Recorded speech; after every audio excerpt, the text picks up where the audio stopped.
За юу яцхан залуусаа Dream PSD та бүхэнд энэ удаа видео Copilot-ийн Element 3D-ийн талаар хичээл орох гэж байна. За тэгэхээр Element 3D юу? За тэгээд товч ойлголтыг та бүхэнд өгье. Element 3D-ийн After Effects-д зориулсан 3 хэмжээстэд ажиллах нэг хэрэгсэл байгаа. За тэгээд энэ хэрэгсэл маань за $149. За бид нар яаж явах вэ мэдээж. За Paybill-ээр. За тэгээ энэ төвшөө нэмэгдсэн зүйлүүд нь болохоор за мэдээж буу 3D модельуд байгаа. За тэгээд энд буу спорт, за тэгээд хөгжмийн 3D модельуд. За мөн хамгийн сүүлд шинээр нэмэгдсэн болохоор Metropolitan гэдэг хотын модельуд байгаа. За Element-д хамгийн нэг чухал зүйл нь болохоор texture-ууд. Энэ бол хамгийн чухал. Энийг бол яаж шуудсан татах хэвээр нэг хэрэгсэл байгаа. За тэгээд Element-ийн нэг онцлог давуу тал нь юу вэ гэхээр Instant Render Faces. За энэ юу вэ гэхээр multi-face гэдэг байдаг. За энэ яадаг вэ гэхээр та 3 хэмжээстэд ажиллаж байхдаа за тэр 3 хэмжээс жишээ нь энд нь тэрэлт жоохон галын юу үзүүлэх за эсвэл ямар нэгэн утаа оруулж өгөх гэх мэтийн дэлбэрэлт үүсгэхэд хэрэгэлдэг пассууд. Жишээ нь Z-Pass, wireframe гэх мэтийн пассууд байгаа. За тэгээд энийг дараа та бүхэнд орох болно. За тэгээд мөн та Element-ээр маш сонирхолтой 3D текстүүдийг хийх бүрэн боломжтой. За тэгээд тэрийг анимашнд оруулж за мөн Element-д бас тийм тусгалууд байгаа. Янз бүрийн тусгалын хэсгүүд харж байгаа. Энэ тусгалуудаар та яг бодиттой юм шиг болох бүрэн боломжтой. За тэгээд ямар форматаар орох вэ гэхээр OBJ. За энэ нь болохоор анимашнд оруулах нэг фреймээр Cinema 4D та бүхэн санаж байгаа. PNG-гээр нэг формат зургаар хийж анимашнд оруулж ирснийг. За энэ мөн тэрнтэй адилхан OBJ. Гэхдээ энэ хамаагүй хурдан байдаг OBJ нь. За тэгээд Cinema 4D-гээс Air 12-оос Air 14 хүртэл. Мэдээж Air 12-оос дээш хүртэл байгаа. За тэгээд JPG за PNG-гээс 8 бит 16 битийн хооронд байх хэвээр. За тэгээд энэ юун дээр суух CSS хэд хүртэл суух вэ гэхээр CS3-аас CS6 хүртэл суун. За тэгээд CS3 дээр сууж байхыг ер нь хараагүй хөвчлэн CS5-аас 6-гийн хооронд сууж ирснийг харж байна. За тэгээд ямар график карт шаардах вэ гэхээр за энэ та сайт руу ороод үзээрэй. За тэгээд видео Copilot Signet. За тэгээд энэ чинээс нь Products Element гэдээ орохоор хамгийн доор нь график картны үзүүлэлтүүд байх хэвээр. За тэгээд GeForce 200, 300, 400 гээд эсвэл энд бүрэн хэрэгслүүдийн хэсгүүд байгаа. Шаарддаг хэсгүүд.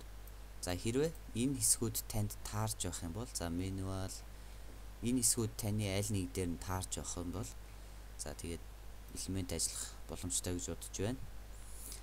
За тэгээд мөн Spoon-ийн үйл ажиллагаа шаардна. За RAM гэх мэт за тэгээд Spoon дор ажны 4 байх болох бах. За тэгээд хэрвээ та суулгаад тэгээд Element гацах юм уу, error заах. За тэгээд шууд After Effects-ийг бүрэн хаах юм тийм байдалд орох юм бол таны Element ямар ч суух боломжгүй гэсэн үг. Суулгалтанд бол ямар ч асуудал байхгүй. Харин тэр Element таны компьютер дийлэхгүй байна гэсэн үг. За тийм байна. За тэгээ эхэлцгээе. За та бүхэн Dream PSD хотыг мэдэх бах. За тэгээд энэ яг видео Copilot-ийн өөрийнх нь хичээл. За тэгээд зөв туршилтаар хийж үзсэн. За тэгээ эхэлцгээе. За шинэ composition үүсгэцгээе. За тэгээд 1200 за тэгээд 2997 frame. За тэгээд окей. За тэгээ энэ дээр шинэ solid үүсгэх хэрэгтэй. Solid. За энийгээ тэгээд Element тэгээд окей. За тэгээд Effect, Video Copilot, Element гэж орсон ч болно. Эсвэл хамгийн хурднаараа зөв шууд энэ дээр нь бичээд тэгээд зөөж авч тавьчихна. За ингэхээр Element таны Element шууд ингэж харагдана. За харж байгаа. За та нарт хүргэх элемент бол version одоо хувилбар 1.5. За би та бүхэнд шууд татаж өгөхөөр тавьсан байгаа. За тэгээд харин суулгах дарааллын та бүхэнд одоо хэлээд өгье. За юуны төрөнд element installer гэдэг луг орно. За тэгээд mouse хоёроо тасж байгаа run administrator гэдгээр орно. Тэгж орж иж таны элемент одоо ажиллах боломжтой. Тэгэхгүй бол бас жоохон алдаа зааж магадгүй заримдаа нь. За тэгээд суулгах next бүгдийг шууд суулгаад. За тэгснийхаа дараа crack юм. За crack 64 бит гарч байгаа. 64 бит 32 бит. За тэгээ хаана байгаа гэхээр C-ийн program files. За тэгээд Adobe After Effects. За тэгээ plugins гэсний доор Video Copilot гэсэн фолдер үүссэн байх хэвээр. За тэгээ Video Copilot дотор өөрийнхөө hidden bit гэдгийг харж агаад за хараадгая hidden bit гэдгээ. За компьютер. За минийх 64 бит байгаа харж байгаа. 64 бит. За тэгээд та 32 бит бол 32 гэдгийг улаад 64 бол 64 болно. За тэгээ хуулаа тавина. За хуулаа тавьсныхаа дараа та элементээ ажилуулна. Одоо After Effects-тэй нээн гэсэн үг. За тэгээд яг саяны миний хийсэн үйлдэлийг хийгээд тэгээд Scenes Setup эсвэл шууд таны урд нэг юм лицензээ хийнэ үү гэсэн ийм бичиг гараад ирнэ. За тэгэнгუთ эхлээд Great License Register гэдэг нэг тийм хэсэг байгаа. За тэгээд хамгийн эхлээд нэгдүгээр үйлдэлийг хийн. Ингээ урдаа 1 2 3 гэсэн байгаа. Нэгдүгээр үйлдэлийг хийгээд тэгээд шууд desktop дээрээ одоо дэлгэцэн дээрээ шууд зүгээр хаач хамаагүй шууд тэрийг хийх хэрэгтэй, сейвлэх хэрэгтэй. За тэгээд хоёрдугаар үйлдэлийн шууд алгасан хэрэгтэй. Хоёрдугаар үйлдэл бол ерөөсөө хамаагүй. За тэрнийхээ дараа за та бүхэн харж байгаа энэ element license spider. За тэгээд run administrator. За тэгээд дууг нь хаавал хаагаад. За тэгээд харж байгаа element 3D1.5. За тэгээд 8 packs. Энэ юу вэ гэхээр элементэд байгаа энэ бүхэн 8 pack байгаа та бүхэн харж байгаа яг 8. Эдгээр бүгд ажиллах боломжтой гэсэн үг. За тэгээд element 8 pack. За тэгэнгუутаа гэхдээ лицензээ та run administrator гэдгээрээ явуулах хэрэгтэй. За тэгээд лиценз me. За тэгэнгუут шууд таны десктор дээр гараад ирнэ. Тэгэнгуутаа тэрийгэ төрхөн зурдаа за байлгаж хагаад шууд 3 дахь руу ороод лиценз байгаа газар одоо десктоп дээр гарцсан байгаа түрүүний spider-ing хийж өгсөн. За тэрийгэ уншуулхад л таны элемент бүр ажиллах боломжтой болж байгаа юм аа. За тэгээ эхэлцгээе. За энэ түрүү элемент руу орчлоо. За тэгээ scenes setup. За харж байгаах. За элементэд өөрт нь ирэх нь одоо icons гэдэг нэг юм pack байгаа. За тэгээд өшөө pyramid гээд за тэгээ starter pack энэ яг зөв бэлэн 3D медалууд. За тэгээд мөн та одоо би танд удахгүй одоо 8 pack-ийн татж өгөхөөр шууд тавина. Гэхдээ магадгүй та бүхэнд торрентоор тавьж өгөх бах. Яг бэлэн байгаа. Тэгээд торрентоор болохгүй бол бүр том еврон орж одоо тавихсаар аргагүй. Том сайт авдаг. За тэгээд Pro Shaders. За тэгээд энэ Pro Shaders бол хамгийн чухал нь. За та элементийнхаа өөрийнхөө загвар одоо гаднах төрхийн энүүгээр л хийхээсээр аргагүй болж байгаа гэсэн. За тэгээд Pro Shaders бол хамгийн дээд зэрэглэлийн шейдерүүд байгаа. За та бүхэн харж байгаа. Хичнээн томруулсан ч яг бодит мэт болж байгаа. За тэгээд энэ томрох тусам жоохон юм бүдэг болоод байгаа харж байгаа. Тийм учраас энэ draft texture. За энийг унтраагаа төхөөр илүү сайн texture нь харагдах болно. Яг хөө энэ жоохон гацах тийм байж магадгүйгээд энэ draft texture гэдгийг оруулж гисэн байгаа. За тэгээд зарж байгаа. Өшөө нэг уншуулад үзье. За энэ бол цэвэрхэн дүмэр. За тэгээд за юм байна. За одоо энэ гэрлийн тусгалуудыг та бүхэн харж байгаа. Энэ гэрэл орж гисэн байгааг. За энийг маус хоёроор хөдөлгөнө. За тэгээд cinema. За жишээ нь ингэхээр гэрэл нь арай өөр зинхэрдүү. За тэгээд aqua гэдэг янз бүр төрөл төрлийн гэрлүүд орж ирсэн байгаа.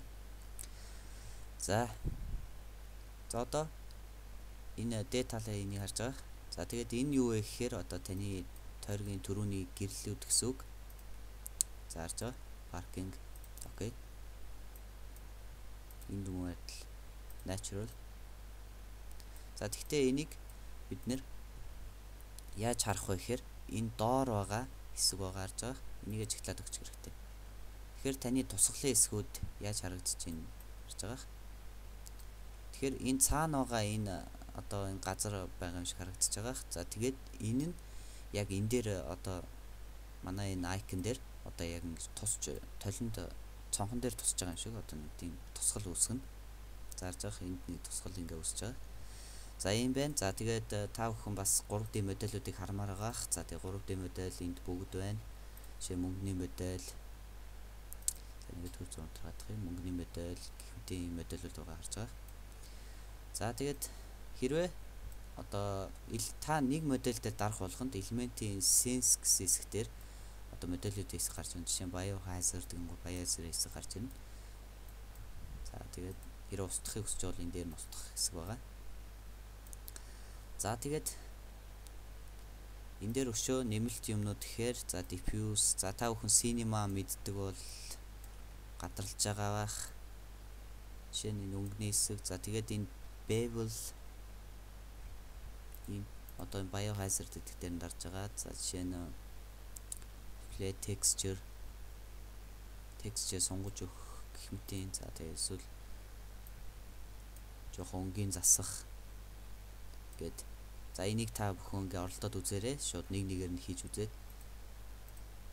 За тэгээ окей даа. За тэгтээ элементээс сая яг энэ дээр хийсэн шиг гэрэл шууд гарч ирэхгүй. Энэ зүгээр танд ямар харагдах вэ гэдгийг л үзүүлнэ. За тийм учраас зүгээр шууд окей. Энэ дээр бол зүгээр яг шейдер өгсөн чигээр л харагдах болно. За тийхийн одоо яг тэрэн дээр байгаа болохыг хүсвэл render гэсэн хэсэг рүү орж агаад light. За тэгээ энэ түрүүний лайтууд ингээ cinema. За тэгээ лайтын удирдах хэсгүүд rotation. За ингээ удирдана. За харж байгаа. За одоо элементээ хэрхэн одоо заавал энэ хэсгээр нь хөдлөх хэрэггүй. За яг одоо зүгээр үзэх журмаар яг гаднах нь ямар байна тийм байна гэдгийг яг үзэх журмаар бид нар яах вэ гэхээр камер хийж өгнө. За тэгээ камер ямар ч байж болно 124 28 35 мм. За окей. За ингээ камер болж гарч байгаа. За одоо энэ камерын дээд хэсэг эсвэл C үсгээ дараад бүгдийг өөрчилж болно. За жишээ нь элементээрээ харж агаад эсвэл бүтээдлгэн эсвэл холдуулж ойртуулна. За юм байна.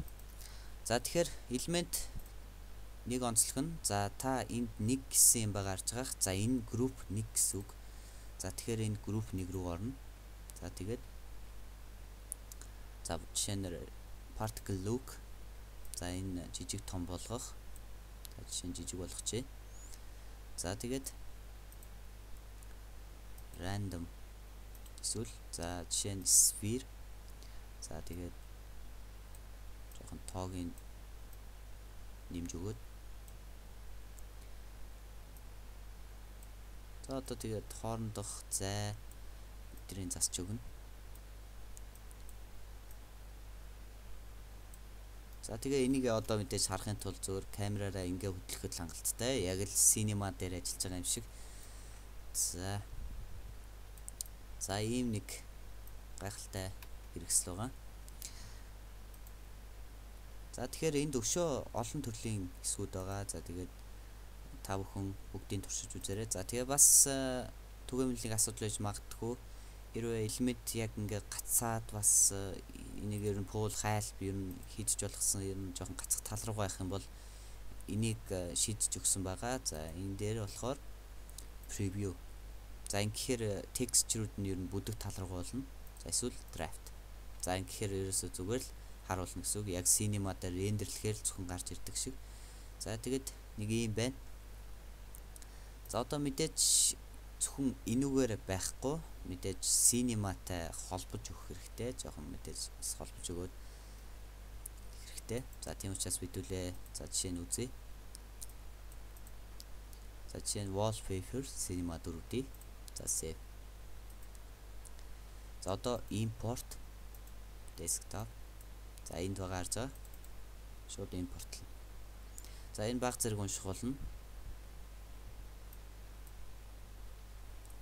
Яг гэвэл бүх хэсгүүдийг элементийн формат руу оруулж өгч байгаа учраас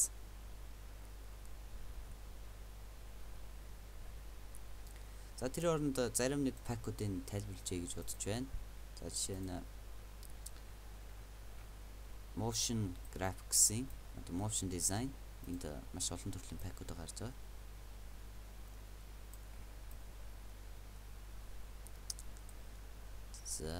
За нэг ийм пакууд. За shaders дотор өшөө олон төрлийн байгаа. За жишээ нь transient, titless, за энэ дээр нэг жишээ нь шал хан хийхэд зориулсан эсвэл чулуу. За тэгээ пластик материалууд. За тэгээд өшөө organic гэхээр та бүхэн мэдж байгаах. За тэгээд элементээр та одоо жишээ нь энэ shader-ыг жишээ нь энэ баруун талдаа байрлуулах. За тэгэх юм бол зүгээр татаад авчих хэрэгтэй. Зүгээр шууд энийг татж аваачаад ингээд тавьчих хэрэгтэй. Тэгэх юм бол таних шууд уншина. За энэ жоохон нэлээд том байсан бололтой. За ингээд окей төр зур дарчээ. За тэгээд өшөө бид нэр OBJ sequence анимашныг элемент дотор оруулах бүрэн боломжтой. За тэгэхээр хэвлээ жишээ нэг бяцхан анимашн үзээд хий. За энийг оруулаад үзье. За тийм учраас бидэнд одоо тусгай яг жишээ нь 3ds Max, Cinema 4D, AutoCAD, Maya гэх мэтийн за нэг тийм эсгүүдэд OBJ илүү одоо экспортлдог хэрэгсэл хэрэгтэй. За тэгээд надаа нэг хэрэгсэл байгаа. За экспортер. За энэ байна. За тэгээд бүгдийн тохируулгуудыг үзээд за тэгээ окей. За тэгээ хаана байрлуулах вэ гэхээр за desktop, new folder. За тэгээ окей. За одоо ингээд нэг OBJ гэсэн форматыг та бүхэн харж байгаа. За тэгээд бүрэн 90 фрейм явж дуусгуулна. За export complete. За энэ жоохон алдаатай эсвэл та. За тэгээд дээр яг гарч ирэхтэй яг элементэд орж ирэхтэй яг энэгээр орж ирэх болно. Гэхдээ ямар ч шейдергүй. Гэхдээ шейдер болгон дээрээ одоо зөвхөн цагаанаараа ороод ирнэ гэсэн үг. За жишээ нь одоо нэг хэсэг нь энэ гэж үзье. За тэгээд шууд та нэг хэсэг дээр шейдер ингэж ажиж өгөнгүүт жишээ нь яг энэ график гэдэг үг нь яг тэр шейдер дээр одоо таарч өгч үнэ. За нэг тийм байдаг. За энэ жоохон гацаад ах шиг байна. За одоо OBJ sequence оруулж үзье. За тэгээд import sequences. За тэгээд new folder эхнийх нь дарахад хангалттай. За энэ байна. За одоо дээд талын энэ дөрвөлжин цаашаага бас энэ дөрвөлжинтэй нэг юм анимашн маягийн юм болж гарч байгаа. За одоо энийг явуулаад үзье. За start frame, end frame. За жишээ нь start хийгээд үзье. За гэхдээ энэ дээрээс унж байгааг харуулахгүй. Ягаад гэвэл яг зөвхөн бутарч байгаа хэсгийг л харуулах болно. За тэгээд энэ дээр шейдер өгөхөд л хангалттай. За энэ гэхээр яг металл, за эсвэл шил өгөхөд болно. За тэгээд харъя. Яг бүрэн болж байна уу гэдгийг. За ягаад жижиг том болоод байгаа вэ гэхээр бид нар анханасаа камерын тааруулж өгөөг учраас ингэж байгаа юм. Камерын зөв тааруулж өгсөн бол болох баг. За тэгээд ийм байна. За одоо энэ дээр явуулаад үзье. Тэгэх юм бол яг бүгд бутарч унж байгаа. За тэгээд гарч байгаа. Одоо энийг пул. За бас маш гоё юмсэг харагдаж байгаа харж байгаа. За тэгээд ийм байдлаар бид нар бас хийж болно. За тэгээд яаж текст хийх вэ? Бас ямар гоё юмсэг текст хийх аргыг та бүхэнд одоо үзүүлье. За энэ түрүүнд энд байгаа бүгдийг устгаад. За тэгээд энэ дээр бичиж. За жишээ нь элемент. За энийг жижиг том байх нь ерөөс хамаагүй. Яагаад гэвэл энэ хэмжээ болох хамаагүй. За одоо энэ дээр байгаа бид нэр custom layers. За тэгээд system text and masks. За тэгээд түрүүний элемент гэдэг үг зарж өгнө. За тэгээ энийгээ төрхөн зуртаа хаачих. За тэгээд энд нэг Т үсэг байгаа харж байгаа. Энийгээ дараад өгнө. За ингээ ороод ирж байгаа харж байгаа. Маш хурдан 3D текст хийчлээ. За тэгээд 3D текст хийхэд нэг асуудал нь болохоор энэ spices гэдэг нэг үг оруулж өгөхөөр нэг жоохон арцаасан зарим хэсэгтээ жоохон нэг тийм өргөс орцсон тийм хэсэг байдаг. За тэгээд энийг яаж аргалах вэ гэхээр за та бүхэнд үзүүлье. Spike. За энэ байна. Spike filter. За энийг л та ихсгэж өгөөд жоохон тохируулж өгөхөд хангалттай. Тэгэх юм бол таны шууд энэ юмнууд одоо нэг тийм илүү гарсан эсвэл шууд алгуулах болно. За тэгээд энэ дээр одоо shader өгөөд за харж байгаа. За энийг дефолт болгочихъя. За тэгтээ та заавал өөрөө ингэж хийх хэрэггүй. Ягаад гэвэл элемент өөрт нь бэлэн presets-ууд байгаа. Жишээ нь одоо нэгийг ингээд дарахад яг тэрүүгээр болно. За жишээ нь энийг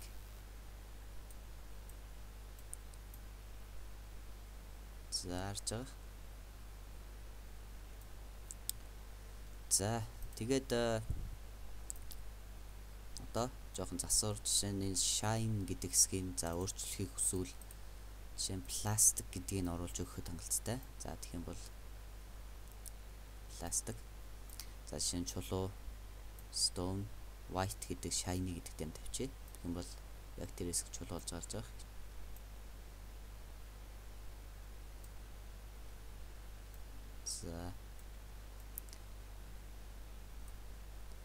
За тэгээд ийм аргаар та сонирхолтой 3D текстүүдийг хийх одоо бүрэн боломжтой болж байгаа маа. За тэгээд окей. За инхээр энэ түрүүний үйлдэл гарч байгаа. За тэгээд энийгээ зүгээр point 1. За тэгээд нөгөө камерын аргаараа тэмүүлж өгөөд эргүүлээд